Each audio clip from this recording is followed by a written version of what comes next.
गोपियों को ज्ञान देने की,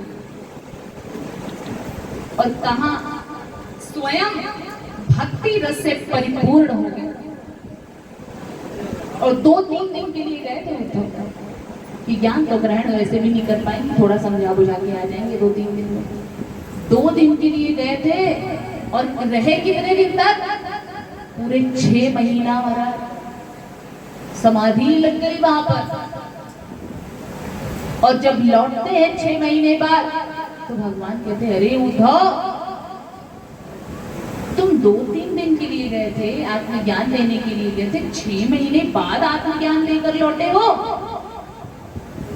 कहते महाराज, आप हमसे बात मत करिए, आप बड़े क्रूर हो। मैंने क्या कह दिया? मैंने ऐसा किया क्या है कि भगवान आपने ही तो किया है सब। इन गोपियों को अतृप्त अवस्था में छोड़कर आने की क्या जरूरत थी?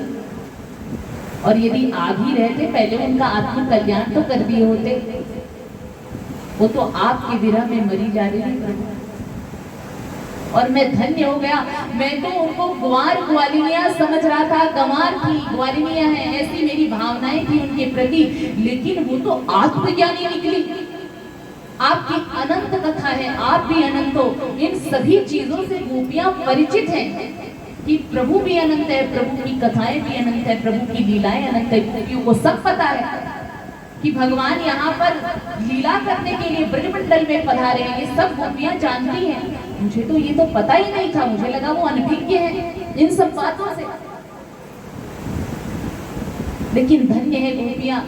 और मैं प्रभु ये आपसे प्रार्थना कर रहा हूं, यदि मैं मर जाऊं, मेरा जन्म हो तो वृंदावन में हो, और यदि वृंदावन में जन्म लूं, ग्वाल वाला नहीं बन पाया तो भी मुझे कोई दिक्कत नहीं है प्रभु। आप मुझे ग्वाला न बनकर यदि वृंदावन का कीट पतंगा भी बना देंगे ना तो भी चलेगा। यदि कीट पतंगा भी नहीं बनाएंगे तो भी चलेगा प्रभु। यदि आप गोपियों की चरणों की धूल बना देंगे मुझे, तो मेरा कल्याण हो जाएगा। बोलिए वृंदावन बिहारी।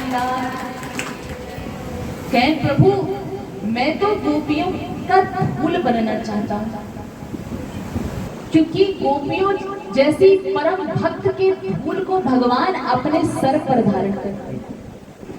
भगवान ऐसे भक्तों की चरण रज भी अपने सर पर धारण करते हैं। लेकिन हाँ, भगवान कहते हैं पहले गोपी बनो तो सही, पहले गोपी बनो तो सही, पहले शबरी बनो तो सही, पहले मीराबाई बनो, सुदामा बनो तो सही।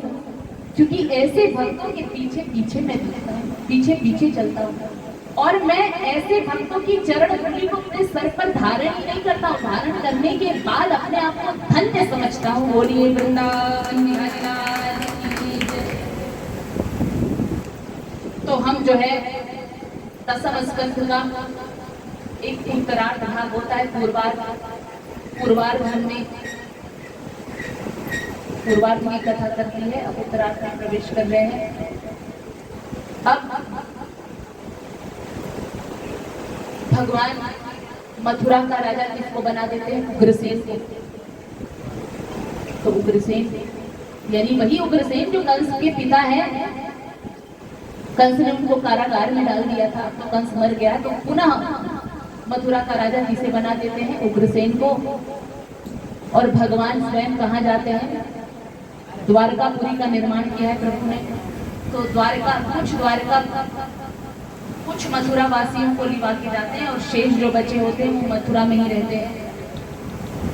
तो अपने माता पिता को लिवाकर भगवान गए वसुदेव, देवकी और अपने भाई के साथ भगवान द्वारिकापुरी में जब प्रवेश करते हैं, तो वहां पर जो द्वारिकापुरी है वहां पर अनेक जो है ग्राम है, अनेक नगर है, गांव, नगर, तालाब और सुंदर सुंदर करोड़ों महल, इतने ज्यादा महल, इतने सुंदर महल है वो द्वारिकापुरी कि उसका बखान नहीं किया जा सकता है।